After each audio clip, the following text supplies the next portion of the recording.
Hey, what's up everybody? Welcome back to Arbitrary 20. We have another build guide for you guys today. We're calling this one the Death Knight. It is a multi-class build mainly based around the Oathbreaker Paladin. Early on this character will do decent damage, but it will mainly be a controller and debuffer, mainly using the Frightened condition, but some other things as well. And in the later game we'll pick up spells like Animate Dead and Create Undead, all boosted by our Aura of Hate from the Oathbreaker to give our party a nice front line and increase our damage output.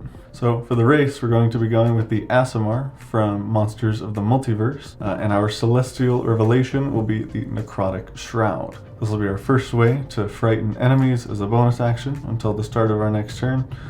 Really good way to start off combats, and it'll also let us do some extra damage each round. And for our background, I'm always going to recommend the Strixhaven backgrounds. These give you an expanded spell list and the Strixhaven Initiate feat. These might not be allowed at your table, but if they are, I would definitely go for it. For the ability scores, we'll be assuming point buy, and from the ASMR, we're choosing to take the 3 different +1s. So from top to bottom, we'll have a strength of 15, +1 from our race, for a total of 16, a dex of 8, a constitution of 15, also +1 from our race to make it a total of 16, an intelligence of 8, a wisdom of 8, and a charisma of 15, +1, also for a total of 16. If you're rolling for ability scores in this character, I would prioritize charisma, strength, and then con in that order. And real quick, we'll go over our ideal equipment. For starting equipment, I would just get as close as you can to this and then work up to it. This is all still just standard non-magical equipment. First, we'll want to pick up any D8 weapon and a shield. This character isn't going for insane damage, so increasing their survivability by using a shield is, I think, going to be better. And once you can afford it, I would also pick up plate armor. That'll be our best case scenario here, as we have a -1 dexterity modifier. And also be sure to pick up an arcane focus and a holy symbol. But with all of that out of the way, at level 1, we are actually going to be starting as a warlock here with the undead otherworldly patron. Main reason here being their Form of Dread feature. This will be our most consistent way of being able to frighten our enemies. We'll be able to do it once every turn, and we'll also get some temporary hit points and become immune to the frightened condition ourselves because of this. Perfect feature for this build. And for our spells, I would make sure to pick up Booming Blade and Eldritch Blast as our cantrips. And then for first level spells, I like Bane and Hex here. They're both decent concentration options, Bane being a debuff. I would probably use Bane more often over Hex, but if you'd like to try to do more damage instead of controlling and debuffing, you can cast Hex instead. And at level 2 will be a Warlock 2, and we'll pick up Eldritch Invocations here. I would pick up Agonizing Blast for sure. For the second, there's tons of options depending on which way you want to go. If you want to lean more into the control, you could do Repelling Blast or Lance of Lethargy, but those aren't too important for this build, so if there's another one you'd like, I'd say go for it. And we do get one more first level spell, and I would pick up Armor of Agathis. We're likely going to be in melee a lot with this character, and this spell will help increase our survivability and damage. At level 3 will be a Paladin 1. We'll pick up Lay on Hands. This gives us a pool of hit points that we can heal ourselves or our allies with, or remove diseases and things like that. And we also pick up Divine Sense. Pretty situational, but it'll let us detect Celestials, Fiends, and Undead around us. Level 4 will be a Paladin 2, and we'll pick up Paladin spells here. Now, some of these might not make sense for a character concept, but I think a lot of them can be flavored too if you get creative. I'm just going to suggest the best options, I think, mechanically, and it's totally up to you if you'd like to flavor them differently or just pick something else. But with that said, my picks here would be Bless, Cure Wounds, Command, and maybe Shield of Faith if you want a concentration spell that takes a bonus action to cast instead of an action. We also pick up Divine Smite, though since we're not going too much for damage here, I would save this for crits or if you're really trying to take a big target down. And lastly here at Paladin 2 we get a Fighting Style. I would pick up Defense or Dueling. Dueling for more damage and Defense for a higher armor class. Blessed Warrior could also be interesting if you want to pick up some Cleric cantrips for utility. But at level 5 will be a Paladin 3. And we get our Sacred Oath, and like I said earlier, we are going Oathbreaker. And first up we get our Oath spells, Inflict Wounds and Hellish Rebuke. Hellish Rebuke could be good in some situations, but I wouldn't use Inflict Wounds very much. We can just melee attack or Eldritch Blast, not use up resources and still do similar damage. And we also get our 2 Channel Divinity options that we get once per short rest. We get Control Undead, which may be useful in some cases where we're fighting against undead. And we also get Dreadful Aspect. This will probably be the one we use use the most, as it is another way to frighten and thus control our enemies. And we also get the Harness Divine Power optional feature. It lets us use our Channel Divinity to regain some spell slots. Could be useful in a pinch. And also here at level 5, our Eldritch Blast goes up to 2 beams, which in some cases it might be better to stay at range and use the Eldritch Blast since we don't have extra attack yet. At level 6 will be a Paladin 4, and we'll get our first ability score increase or feat here.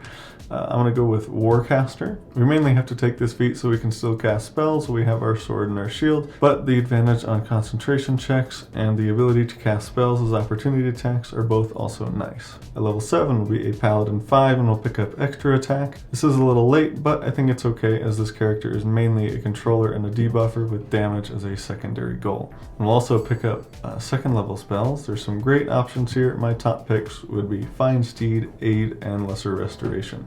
And at level 8 will be a Paladin 6, and we'll pick up Aura of Protection. This is one of, if not the best, 6th level feature in the game. It'll give us and all of our allies within 10 feet of us a plus equal to our Charisma modifier to all of their saving throws. And at level 9 will be a Paladin 7, and we'll get our Aura of Hate here. This increases our damage by our Charisma modifier and all of the fiends and undead that are allies with us within 10 feet of us. This will become a lot more useful later once we pick up Animate Dead and Create Undead. And at level 10 here, we're going to multi-class into Sorcerer, but if your campaign is going to end around level 11, I would recommend just taking Paladin to 9 to pick up Animate Dead from the Oathbreaker spell list, so you can at least get to see that part of the build. But for those of us who are going to take it on further past that, at level 10 will be a Sorcerer 1. For our Sorceress origin, we will be going with Divine Soul, mainly so we can get access to the Cleric spell list, but we'll also get Favored by the Gods, a bonus to one of our attack rolls or saving throws, and then we'll also pick up an extra spell. The best options there, I think, are Cure Wounds or Bless, so we don't have to prepare it as a Paladin. But for cantrips, I would pick up Green Flame Blade, Spare the Dying, Guidance, and Lightning Lure.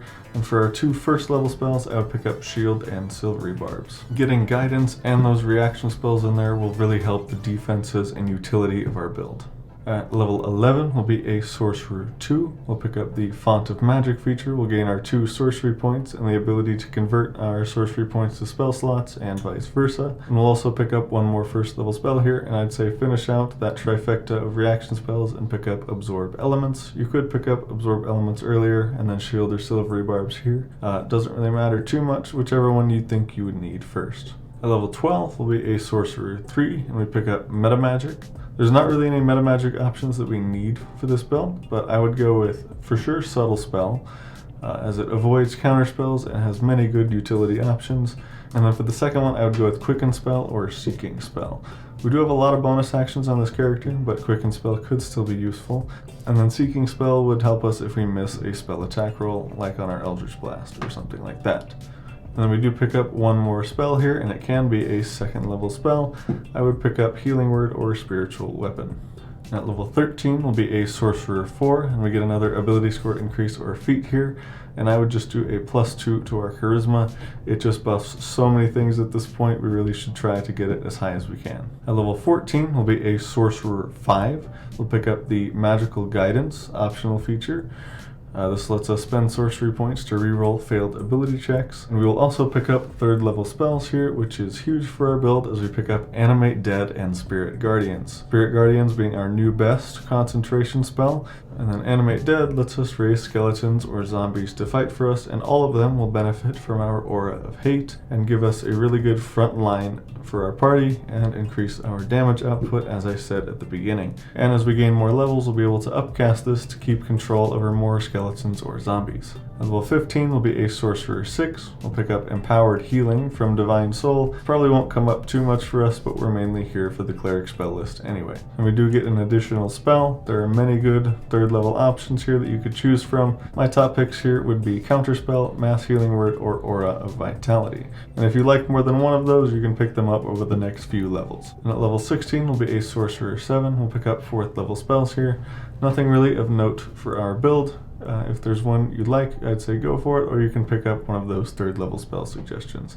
At level 17 will be a Sorcerer 8, and we get another ability score increase or feat here, and I would just take another +2 to charisma to cap it at 20. Again, bumping our charisma here basically buffs everything our character does, so I definitely think it's the best thing we can do here. And at level 18 will be a sorcerer 9. We'll pick up 5th level spells here. I still think Spirit Guardians is our best concentration option, but a non-concentration debuff that would be pretty good is Synaptic Static, so I would pick that up here. And at level 19 will be a Sorcerer 10, and we get 1 additional Metamagic option. You could pick up whichever one you didn't at 3rd level, or Heightened Spell may also be a decent option now that we have some of those higher level spells that would make good use of it. And finally, at level 20 will be a Sorcerer 11, and we get 6th level spells here, and we get essentially our capstone ability for this build, the Create Undead spell. With Create Undead and Upcasting, Animate Dead will be able to make a small army of undead that at least half of can benefit from our Aura of Hate, greatly increasing our damage and creating a huge front line for our party. But yeah, that is all we have for this build. Hope you guys enjoyed it.